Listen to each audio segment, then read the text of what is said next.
Du phénomène de laminage, on a une barre ici qui est entre deux rouleaux laminoirs. Ce qui se passe, c'est qu'on a à la sortie une diminution au niveau de l'épaisseur de la barre.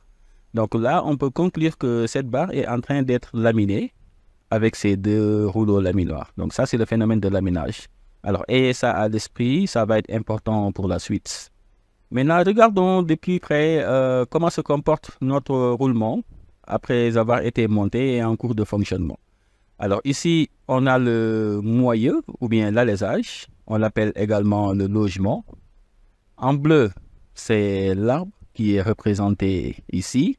Et entre les deux, le roulement. Là, on a la bague intérieure du roulement.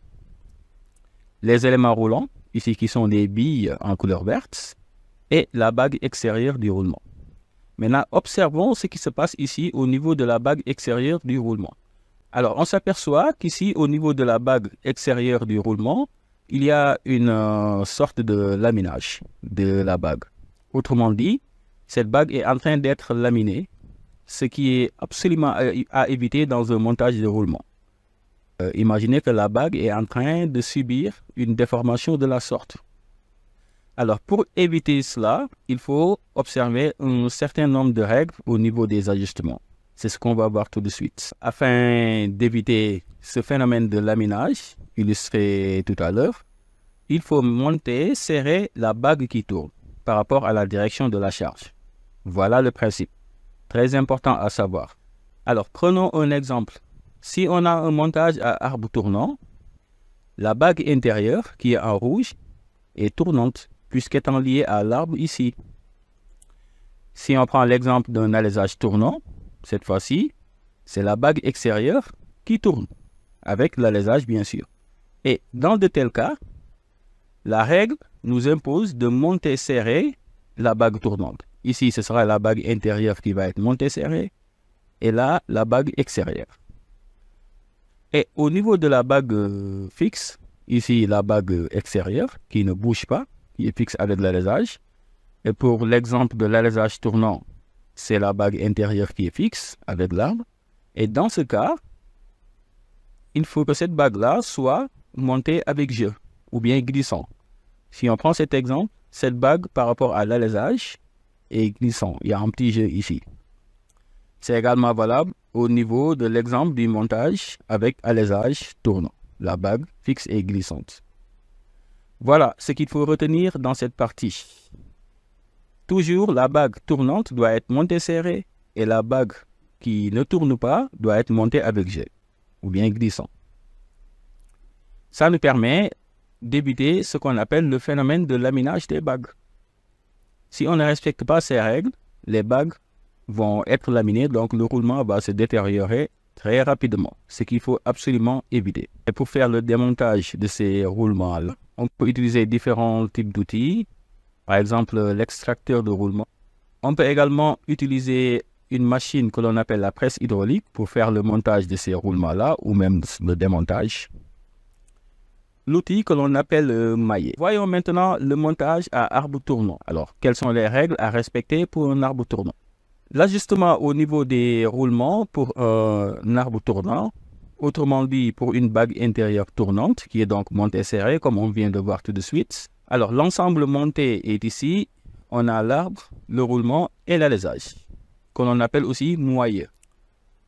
Pour l'arbre, on va avoir un ajustement de diamètre 20 H7P6.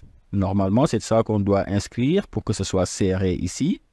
Et au niveau de l'alésage, pour cet exemple, on a un diamètre de 42, H7 et H6 qui va donner un ajustement avec jeu ici, ou bien glissant. Si on regarde l'ensemble démonté, l'alésage va avoir une cote tolérancée de ce type, diamètre de 42 H7, voilà, pour le roulement, diamètre de 42 H6.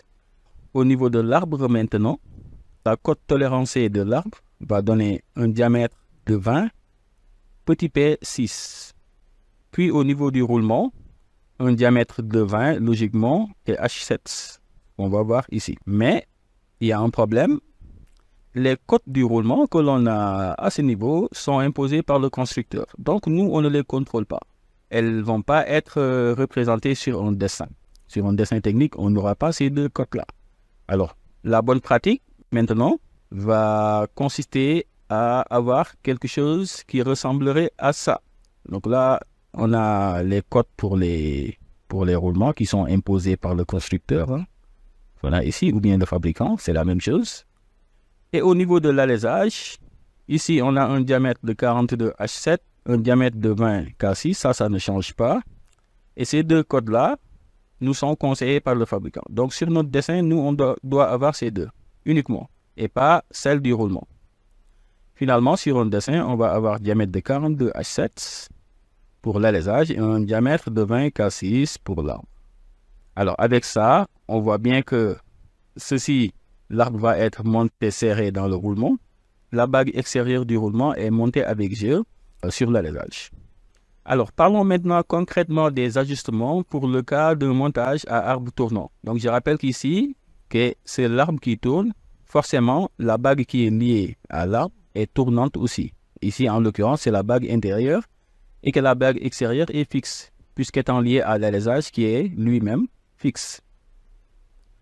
Alors, ce tableau, il est très pratique, ce qu'on appelle le tableau des ajustements, qu'on peut utiliser pour donner les ajustements adéquats à ce montage.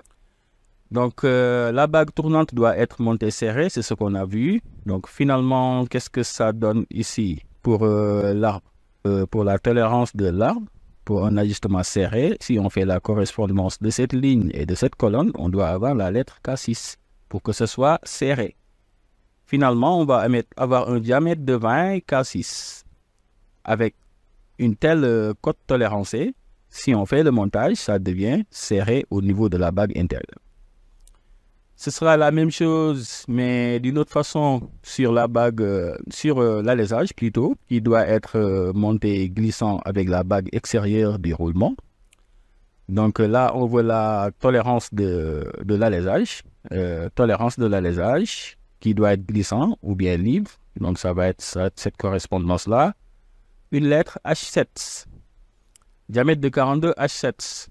Voilà, si on réalise de telles cotes tolérancées sur l'arbre et sur l'alésage, avec le montage sur un roulement, ça va devenir serré sur la bague intérieure et glissant sur la bague extérieure.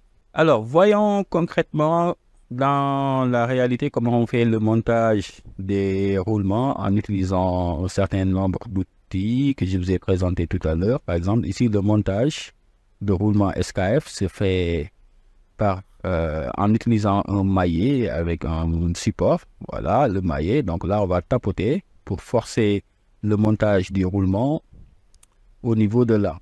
Ça peut être un ajustement avec un K6. On peut également le faire en chauffant le roulement pour que ça se dilate. Ça, c'est ce qu'on appelle le frettage. On l'a vu également au niveau de la vidéo de cours sur la liaison encastrement. Donc, les solutions indémontables. Voilà, on fait chauffer le roulement. Puis, à un moment donné, il va se dilater et on pourra donc faire le montage facilement. Illustration.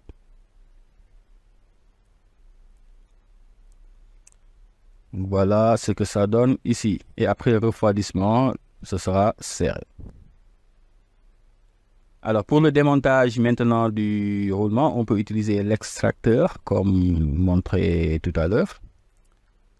Voilà, on va donc faire tourner la vis afin de démonter le roulement. Voilà en pratique ce que ça donne pour la maintenance.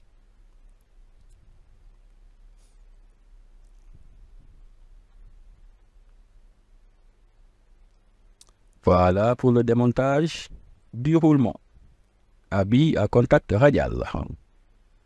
Alors, en ce qui concerne les ajustements usuels des roulements, donc pour nous, on peut utiliser pour que ce soit serré au niveau de là, une lettre K6, K5, M6, M5. Donc tout ça, ça peut constituer des solutions adéquates pour démontage de roulement.